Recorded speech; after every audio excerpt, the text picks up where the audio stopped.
bu fekk gannaaw bi nga ma jàngatalee journée tey bi ni nga ko gisee ak ban xalaat nga ci am.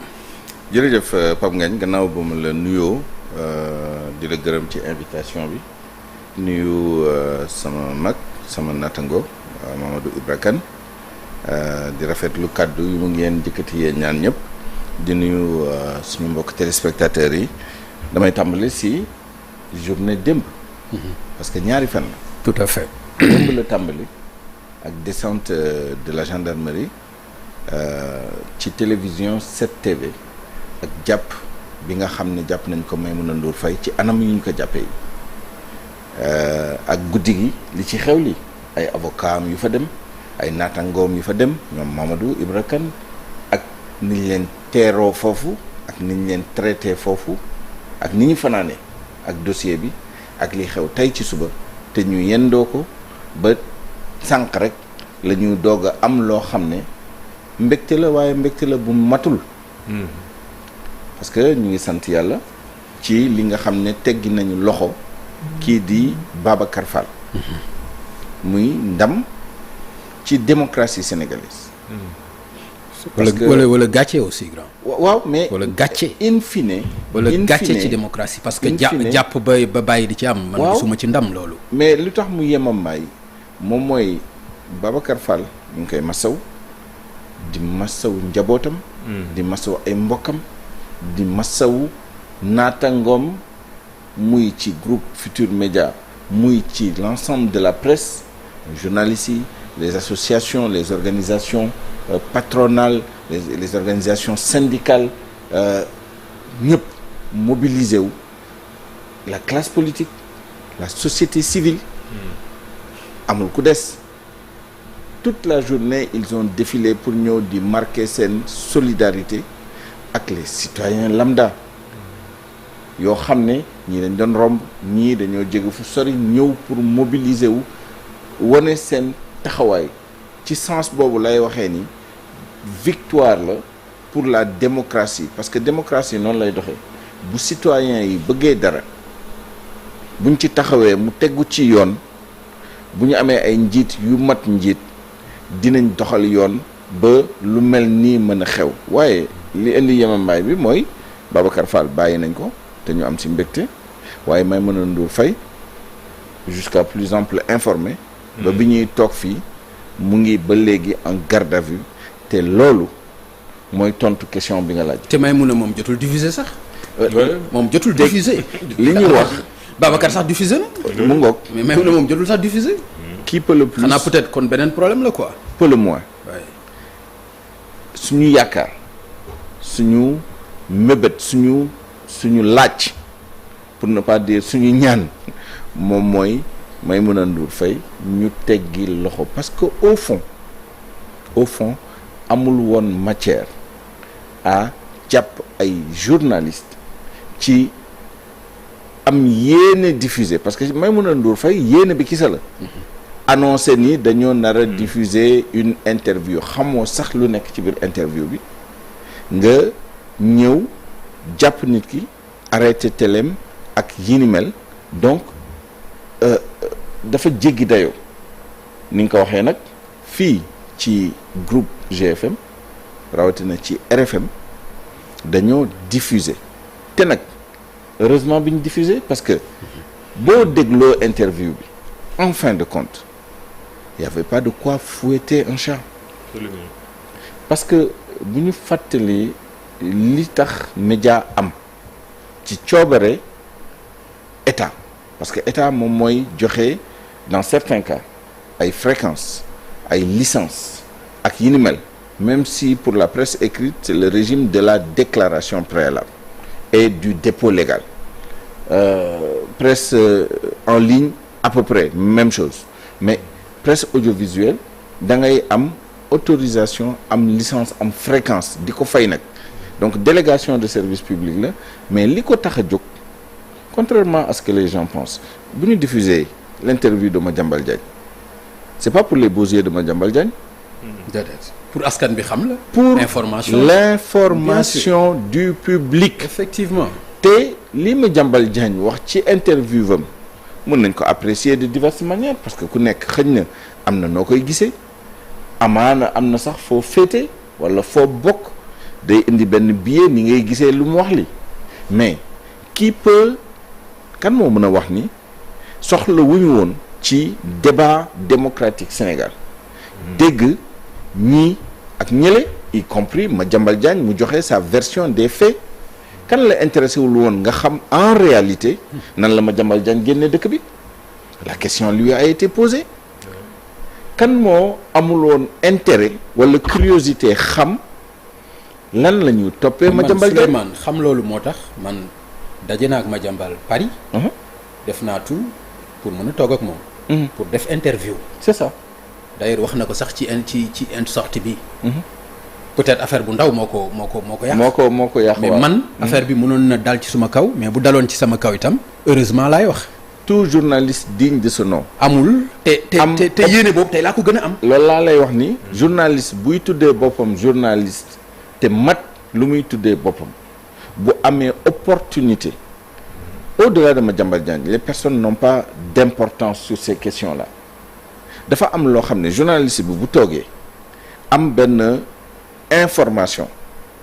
lan moo waral ñu jël ay envoyés spéciaux di leen envoyer ay FMI di leen envoyer élection di yeneen i dëkk di leen envoyer s'il le faut ñu dem xool lan moo xew diggante Kaay ak Bamako wala diggante Kidira Kaay ak Bamako. C'est pour l'information waxal ni ko Ousmane Sonko waxee woon rek quand même. mais waxal ni ko Ousmane Sonko waxee woon. ni journalistes yi mais ci ay guerre sax dañ leen ci envoyé ñu dem ci. donc rawatina li nga xam ne ay fitna luy am ci ay réew. exactement voilà loolu ñu ngi ko wax ci bi ñu wal fajri fekk ñu ko signal bi foofu. public c'est le droit du public à l'information nit ñi bëgg nañu xam bu ñu nee Ousmane bu ñu nee Madiambal Diagne dafa am lu mu xam ci réew mi te nit ñi war a xam lan la parce que nit ñi dañu voter dañu apprécier les politiques dañu participer ci débat public dañu jël ay décisions d'investissement dañ leen voté à l'Assemblée nationale accès à l'information. exactement dañ leen ko voté à te l'Assemblée loi bi nationale. daf ko prévoir donc loolu yëpp bu ñu ko xoolee il y avait pas de quoi fouetter un chat ci li ñu wax ci interview bu nekkee nag dafa am loo xam ne gêné na diw wala gêné na diw wala sax safaan la parce que amaana am na loo xam ne wax nañ ko war nañ vérifier même nous les journalistes est-ce que c'est conforme à la vérité est-ce que c'est pas conforme à la vérité encore faudrait-il que nga am temps def ko mais ñëpp xam nañ ni presse sénégalaise bu la interviewé le matin à midi rajo yi dinañ xool li nga wax li lan moo ci yenu maanaa bu war a tax ñu jël ko jukki ko taxaw ci te buñ ci taxawee di nga xam ne taxaw nañ ci parce que dinañ vérifier ndax li nga wax li dëgg la bu nekkee da nga ci tuumaal nit wala nga wax ci nit koo xam ne dañ ko ci war a dégg dinañ dem ba ci kooku tey jii bu ñu bàyyi woon à midi amul arrestation amul dara di nga gis ay journalistes yu gën a xóotal ñii mën a woo ministre Birame Diop dinañ ko woo le général woo ko ne ko si tant est que mais loolu arrêté nañ ko stoppé nañ ko waaw mais loolu mooy problème objectif bi la bokkoon c'est-à-dire yow yaa ngi anticiper un traitement non professionnel te bàyyi woon nit ñi ñu def te nag information dafa am temps bàyyil interview bi mu jàll bu dee loolu lañ ci jublu woon réussir nañ ko bu dee loolu lañ ci jublu woon réussir mais ça a été contre-productif parce que yow yaa ngi xool nan ngay nëbbee wala nan ngay jëlee suuf bëgg a suul ker du ko tere feeñ au contraire da ngay am effet contraire bi tey jii Sénégal journée bi yëpp loolu rek la ñu wax teewul interview bi nit ñi ñu ngi continuer ko di ko partager les highlights moom mooy les parties les plus significatives du point de vue informationnel même l'interview intégrale bi nit ñi ñu ngi koy seetaan Sénégal ñu ngi koy seetaan bitim réew ñi ko raté woon le matin def nañu rattrapage ba ndee sax bu ñu amul woon arrestation amuñ dara nit ñi dañ def rattrapage parce que ça les intéresse bu leen intéressé wul woon mën nga def interview fii ba suba nit ñi dañuy romb dem seen yoon mais boo gisee nit ñi mu soxal leen c'est parce que amaana pour leur information dañoo jàpp ne lii amal na leen solo ma conclure ci benn point et répondre question bi nga wax bi est-ce que la presse va survivre quand même à ce genre de situation et à ce régime-là bu kenn naatable que presse sénégalaise fu mu jaar depuis waxuma la indépendance avant l'indépendance au 19e siècle bi ñuy doog a commencer pressantu avec l'élite métisse bi nekkoon à Saint-Louis à Rufisque ak Gorée ba fi ñu toll ni tey